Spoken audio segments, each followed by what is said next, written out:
Hazvina kumira mushe apa zvinogona kungodhakwa mhuri yeZimbabwe. Nyaya yeBig Brother Zimbabwe yapindirwa nevanhu veZanuPF. Ukaona Zanu yakutaura dai soka.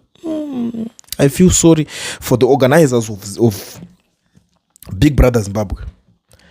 I know kuti maZimbabweans are complaining. Zimbabweans are complaining every day and night. Asi tapariko, tatadzeiko zvamuri kutiitira, hazvisi right, hazvina kudai so. So, pane a certain post yarowa.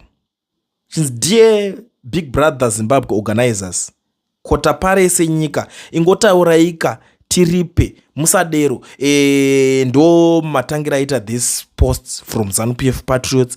And now they are saying kuti, considering the comments, ZRP can do Zimbabwe a favor. So what does this mean? It simply means these guys, they are now threatening to arrest the Big Brother organizers. Akomanaka. Semuna nokara nyaya ganimbo-dive mbijana mucomment macho ndimunzwa kuti macomments acho ari kunzi kudii. First comment panapa kutaura kuti right, mhosva yacho yamuri kunzi mapara ndeyekuti chimbobvai pachigaro mupewo mumwe ndo mhosva yenyu. Right, improve what? Kungoda kungotisekesa.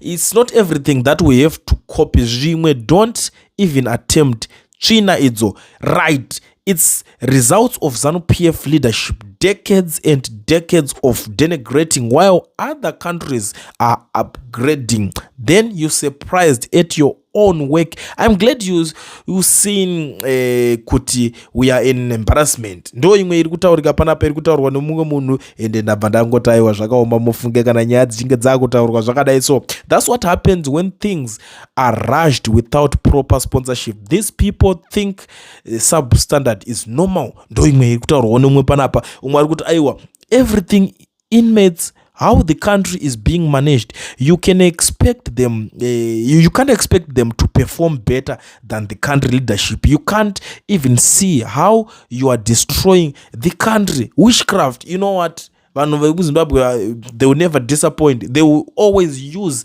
the opportunity to address my issues. Panenge pakuda kutotaurwa nyaya because munhu wacho asati atombosungwa vanotombotanga vasungirira iye nemashoko. Umwe ari kuti right, we can debate whether it should be cancelled, Big Brother, as that comes with expectations and benchmarking. But the idea is good, not perfect for a start, but they need support. Ndo imwe kutaurwa nemunhu kuti aiwa komanaka musadaro dai mava supportawo vanava vari kuzamawo kutsvagawo cheuviri kutsvagawo zvinozobuda ronzwa kuti you can do better. Come on, this is a reflection of what we are as a society. We are backward asi tichifunga kuti we are advanced. Ndo patasvitswa naED apa chatakamutadzira chihombe senyika ndoko yakusvika nyaya yacho manje haya takutaurira kuwana ndozvatoda Zimbabwe will never disappoint. Our national image ndo iri kunyanya kuchemwa nevanhu. ZanuPF started with mediocrity. Ndimi mashefu ezvinhu zvakadhakwa kuita mbiri yekudhakisa zvinhu vakawana musadaro ivivi. Saka manosvika nguva yekunzi makuita mbiri yekudhakisa zvinhu makuda kusvika pakunoningirira. Hazvina kudaro, hazvidi kudaro, hazvidi kudaro. So the comments are terrible, and these guys, they are not professional. These guys, they are not serious with whatever they are doing. So atidi kuti tirambe tichango tange takungochemedzana nenyaya idzi, tirambe tichitanga takungoshayisana mufaro nenyaya idzi. These guys, problem yavo hombe mukuziva kuti ndechi, hakuna chiriko, hakuna haso.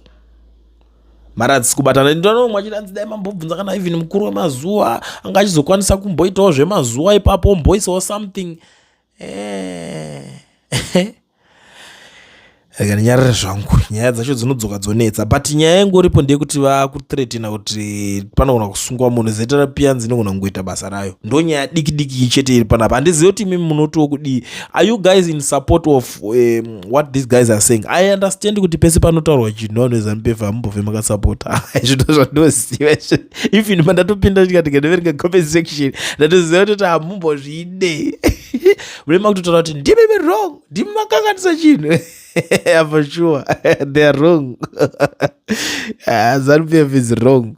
Even Majinjese, these guys, they should keep quiet. Vosiyana nazvo votanga kutoti guys itai izvozvo zvamukuita ikokoko, because it's not their duty kushora vana vari kutobhaizawo zvavo nekutongoshayawo cheuviri kana kushaya mari yekuti ndichibhalanze. Handimazviona tozviunderstanda, zvinonzwisisika, but hazvifaniri kunge zvichikomplainwa nevanhu vari kuzvikonzeresa. Ndo pane nyaya hombe chete ipapo, kana kuti pachinzi vanhu vari kuzvikonzeresa vakutofunga kungoti vada kutoshandisa ungangoti zeterapi you should do this, haungodictate kana ungoshandisa zeterapi yacho kunge chimwe chinhu chisina nhingirini.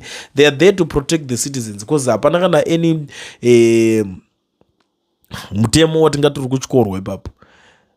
Mhosva yavo ndeye kungoti hanzi vari kubhohwa, ndo mhosva yavo yavari kungopomedzerwa chete baba. Hapana kana zvimwe zvimboripo zviri kumbotaurika. Anyway, zvakawanda zvikati zvatingazoswera takuudzana panapa, ngatiigumire pano hedu nyaya.